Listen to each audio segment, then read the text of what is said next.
আসসালামু আলাইকুম বন্ধুরা,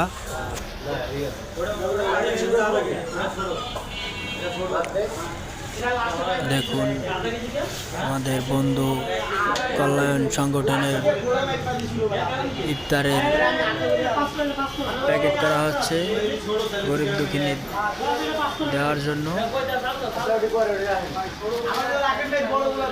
সকলে হাতে হাতে কাজ করতেছি।